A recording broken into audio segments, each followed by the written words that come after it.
Buenas tardes, bienvenidos al canal ETM Mat Centellas. En esta oportunidad vamos a resolver un problema de variable compleja relacionada con los números complejos. El problema nos indica, acá como pueden apreciar, hallar el módulo del complejo, es lo que nos pide calcular.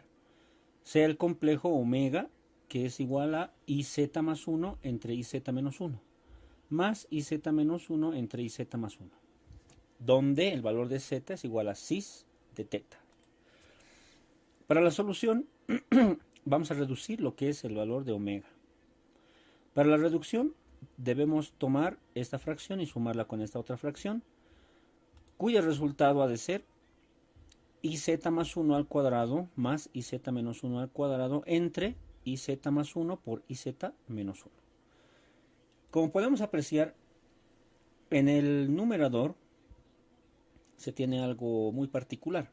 Para la reducción de forma rápida e inmediata aplicamos la identidad de Legendre, que nos dice que la suma de a más b al cuadrado más la diferencia de los mismos al cuadrado ha de ser igual a 2 veces la suma de los cuadrados de a y de b. Aplicando obtenemos justamente 2 veces iz al cuadrado más 1 al cuadrado en el numerador. Y en el denominador, como pueden ver, se tiene un producto muy particular en el cual se reduce a una diferencia de cuadrados. Esa diferencia de cuadrados la podemos expresar de tal forma que nos permita pues reducir el valor de omega. Como podemos apreciar acá, tenemos iz todo al cuadrado, el cual lo repartimos a i y a z, el exponente, y tenemos i cuadrado y z cuadrado. En el denominador de forma similar, tenemos i cuadrado y z cuadrado. Además debemos tener en cuenta que el valor de i cuadrado, ¿no?, se reduce a menos 1. Ese menos 1 se traduce como un signo negativo que va a afectar o va a acompañar a z cuadrado. Acá se tiene entonces menos z cuadrado más 1 entre el denominador de forma similar i cuadrado afecta a z cuadrado, el cual se puede expresar como menos z cuadrado menos 1. Igual, todo eso ya reducido y demás, factorizando el negativo obviamente. En el numerador y en el denominador se tiene 2 veces z cuadrado menos 1 entre z cuadrado más 1. Además, como pueden apreciar, en el problema nos proporcionaron el valor de z, que es igual a cis de teta. Entonces analizamos ese valor de cis de teta, en el cual lo elevamos al cuadrado. ¿Por qué motivo? Porque justamente al momento de reducir omega, se tiene un z cuadrado, en el cual obviamente debemos calcular. Por lo tanto, tenemos un z cuadrado elevando al cuadrado previamente, igual a cis al cuadrado. Ahora acá tenemos que analizar de forma cuidadosa el cis al cuadrado. Aplicando el teorema de Moivre, tendríamos que el exponente afecta de forma directa al argumento del cis. Por lo tanto, multiplicamos este valor 2 a teta y tendríamos z cuadrado igual a cis veces del ángulo doble. Por lo tanto, recordando, sabemos que omega se reduce a esta expresión, que es 2 veces de z cuadrado menos 1 entre z cuadrado más 1. Claramente podemos apreciar acá que reemplazando el valor de z cuadrado, que es cis del ángulo doble, debemos recordar algo muy importante. Tanto en el numerador como en el denominador está presente el cis del ángulo doble. ¿Pero qué es cis? Acá podemos apreciar que cis es igual a el coseno del ángulo más i veces el seno del ángulo. Entonces, desarrollando, desglosando como gusten ustedes, cis del ángulo doble ha de ser coseno del ángulo doble más i veces el seno del ángulo doble, menos 1, entre el coseno del ángulo doble más i veces el seno del ángulo doble más la unidad. Para operar de forma mucho más práctica, ¿no?, podemos apreciar acá que hemos agrupado, ¿no?, coseno del ángulo doble menos 1 y en el denominador coseno del ángulo doble más 1. ¿Por qué motivo? Porque cuando se trata de números complejos es recomendable siempre identificar la parte real y la parte imaginaria. Como podemos ver en el numerador, la parte real está conformada, ¿no?, dentro del corchete obviamente, por el coseno del ángulo doble menos 1. Y la parte imaginaria ha de ser el seno del ángulo doble. En el denominador, de forma similar, el coseno del ángulo doble más 1 es la parte real y la parte imaginaria es el seno del ángulo doble. Entonces, para la simplificación de esta fracción, de este número complejo, recordemos algunas identidades trigonométricas.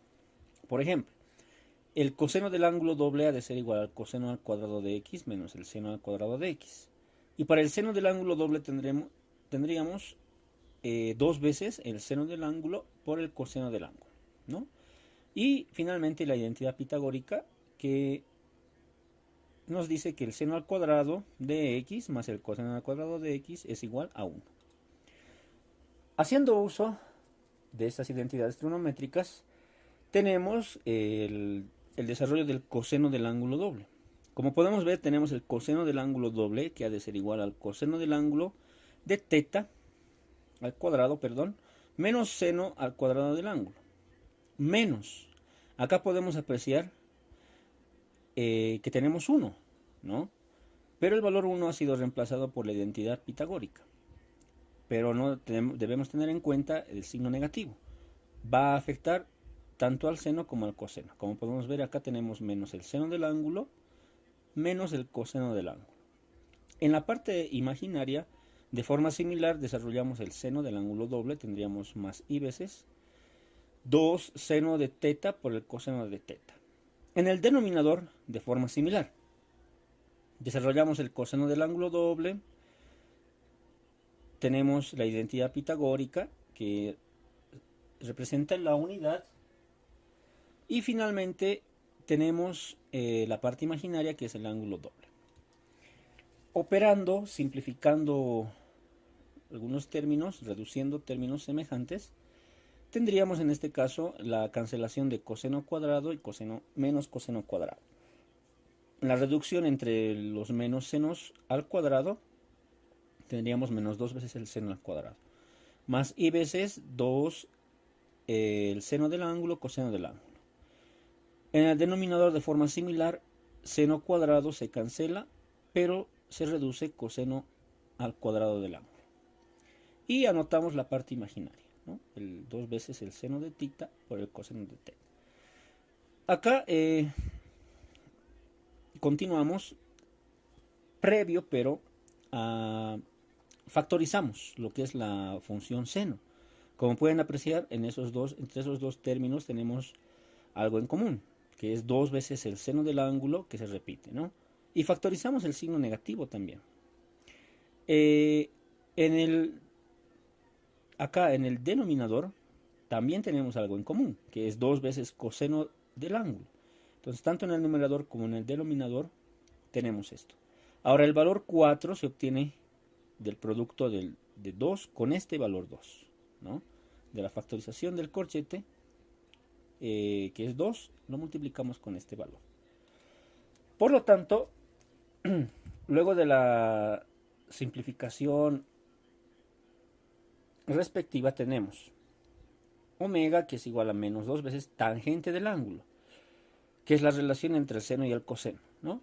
Después de haber factorizado. Y en el numerador tendríamos el seno de teta menos i veces coseno de teta. Y en el denominador, coseno de teta más i veces el seno de teta. Por lo tanto, calculamos, ¿no?, ya el módulo, que es lo que nos piden. Entonces extraemos el módulo tanto del primer miembro como del segundo miembro. Podemos apreciar acá que el numerador y el denominador son dos números complejos, en los cuales al momento de extraer el módulo se los puede representar de esta forma, y menos 2 veces tangente del ángulo vendría a ser una constante. Entonces, cuando se extrae el módulo de una constante, este se lo representa en valor absoluto. Recordemos acá cómo se calcula el módulo de un número complejo. Si tenemos z que es igual a más i veces b, o sea, un número complejo que contiene parte real y parte imaginaria, al extraer el módulo este se reduce a la raíz cuadrada de la parte real al cuadrado más la parte imaginaria al cuadrado. Haciendo uso de esta fórmula, si ustedes quieren, tendríamos el módulo de omega, que ha de ser igual a 2 veces tangente del ángulo. Extraemos la raíz, ¿no? O sea, hallamos el módulo y tendríamos el seno, o sea, la parte real al cuadrado, más la parte imaginaria. Podemos apreciar acá que la parte imaginaria es negativa. Entonces, por ese motivo es que tomamos el valor, la parte imaginaria negativa, y lo elevamos al cuadrado. En el denominador, de forma similar, tendríamos coseno al cuadrado del ángulo, que es la parte real, y la parte imaginaria, el seno al cuadrado. Y todo eso ha de ser igual, reduciendo, miren, saben que cualquier cantidad negativa elevado a un exponente par es positivo. Como podemos apreciar tanto en el numerador como en el denominador, tenemos los mismos valores, ¿no? Y al reducirse se obtiene la unidad. Por lo tanto, el módulo de omega, que es lo que se nos pide calcular, ha de ser igual a 2 veces el módulo, perdón, a 2 veces el valor absoluto de tangente de teta, ¿no? Espero que les haya gustado el video. Como pueden ver, los números complejos no son tan difíciles. Y bueno, pues tenemos que recordar siempre algunos conceptos de vital importancia que les va a facilitar, ¿no?, el cálculo y demás. Tanto trigonometría, álgebra básica, es elemental, ¿no?, que ustedes sepan. Bueno, me despido y por favor no se olviden suscribirse. Buenas noches. Cualquier duda y cualquier consulta, pues en los comentarios. Gracias.